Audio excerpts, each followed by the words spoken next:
안녕하십니까. 대한민국의 영적인 성장과 개인의 영혼의 진화를 위해 노력하고 있는 빛의 아갈탄의 이승훈입니다. 오늘도 저희 채널을 시청해 주셔서 감사합니다. 이 영상은 인생을 살다 보면 여러 가지 궁금점이 생기지만 그것에 대해서 누구 하나 시원하게 대답해 주지 못하는 것에 대해 백색 형제단의 메시지 혹은 가르침을 통해 인생, 삶의 지혜를 전해드리는 시간입니다. 이번 시간에는 원수를 어떻게 사랑하죠? 입니다. 많은 분들이 말씀하십니다. 이론은 다 알아요. 하지만 그렇게 잘 안 돼요. 쳐다보기도 싫은 사람을 어떻게 이해하고 용서하고 사랑을 할 수 있죠? 그렇게 해야 된다는 것은 알지만 못하겠어요. 좀 알려주세요. 이런 분들의 요청이 생각보다 많아서 만들게 되었습니다. 여러분들 학교 다닐 때 좋은 성적 받으셨나요? 좋은 성적을 받으려면 공부를 열심히 해야 한다라는 얘기를 수도 없이 선생님과 부모님께 많이 들었죠. 알죠? 그거 모르는 사람은 없어요. 그러나 실제로는 공부를 열심히 안 하죠. 왜요? 힘드니까요. 저희 가족 중에는 교회를 열심히 다니시는 분이 계세요. 제가 예전에 여쭤봤어요. 예수님께서 원수를 사랑하라고 하셨는데 원수를 사랑하실 수 있으세요? 그랬더니 못하신대요. 알지만 안 된대요.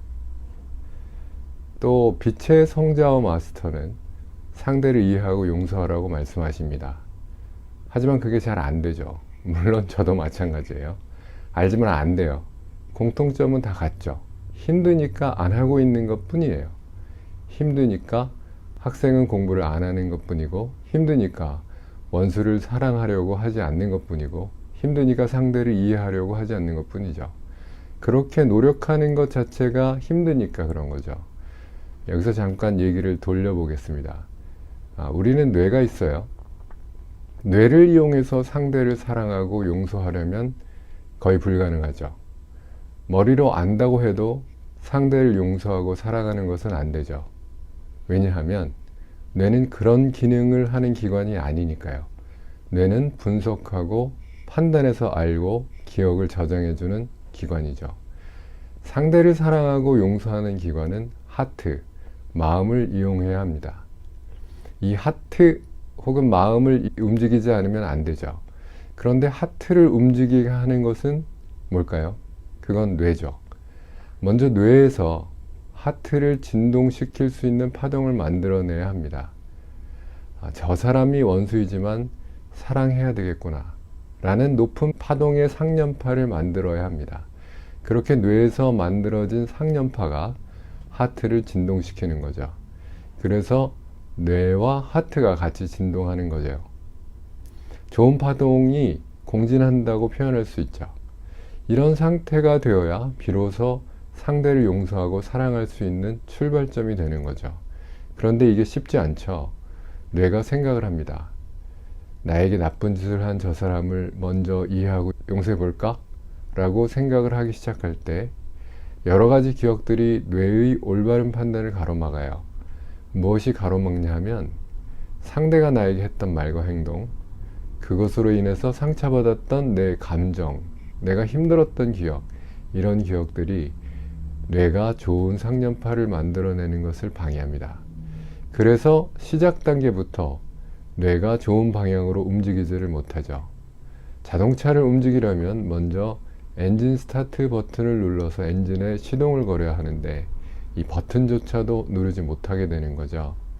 이것 때문에 우리가 영성에 대해서 조금은 공부를 해야 하는 이유가 여기에 있습니다. 뇌가 방해를 받는 단계를 뛰어넘기 위해서는 뇌가 이해하고 설득할 수 있도록 논리적으로 판단이 가능하도록 해서 뇌가 합리적으로 결정을 내리도록 해야 합니다.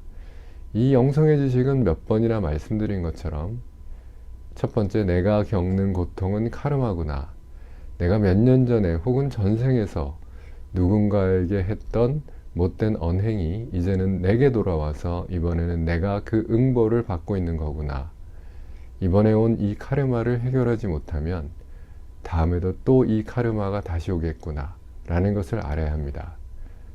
지금 나에게 괴로움과 고통을 주는 상대를 용서하고 이해하고 그 사람 탓으로 돌리지 않는 것, 오히려 상대를 감싸 안을 수 있는 사랑을 베푸는 것이죠. 이렇게 해야 내게 온 카르마가 해소되는 거죠. 두 번째는 이런 어려움은 내가 영혼의 상태였을 때 내가 선택한 거였구나 라는 거예요. 다만 내가 지금 그걸 기억하고 못하고 있을 뿐이죠. 내가 영혼이었을 때 인생에서 잘 극복할 수 있겠다고 선택했던 건데 나는 지금 이것을 잘 극복하고 있는 중인가?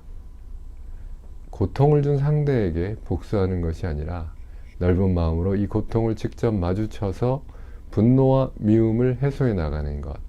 지금 이 고통, 내게 닥친 이 테스트를 잘 해결하지 못한다면 죽고 나서 지금 이 기회를 놓친 것을 후회하게 될 텐데, 이런 것들이 머릿속에서 비교하고 분석하고 합리적으로 무엇이 더 올바른지 판단이 서도록 해야 되는 거죠. 뇌가 지금 말씀드린 이런 지식과 정보를 가지고 있다면 납득을 하게 되겠죠. 아, 그렇군. 그래야 되겠네. 상대를 이해해줘야 되겠네. 용서해줘야 되겠네. 사랑해줘야 되겠네. 이것이 되기 시작해서 뇌가 아름다운 생각을 하기 시작하고 하트가 거기에 어울려서 진동을 하게 되죠. 그렇게 시작을 하게 됩니다. 나를 힘들게 했던 상대는 내가 언젠가 다른 사람에게 했던 것이 나에게 지금 다시 돌아온 카르마일 뿐이구나. 이 고통은 내가 선택했던 것이라는 것. 이것을 확실하게 몸에 익혀야 할 필요가 있습니다. 그럼으로써 비로소 내가 상대를 향해 마음을 올바르게 사용하는 힘이 생기게 됩니다. 뇌에서 올바른 상념파를 만들어내는 힘, 이런 힘을 멘탈 차원의 인식력이라고 하는데요. 나는 잘하는데 다른 사람이 나를 괴롭히고 있어. 나는 다른 사람의 사랑을 받고 있지 못해. 나는 다른 사람의 관심이 필요해. 나를 위해 뭔가를 해줘. 나. 우리는 언제나 나를 위해서 원하기만 하죠.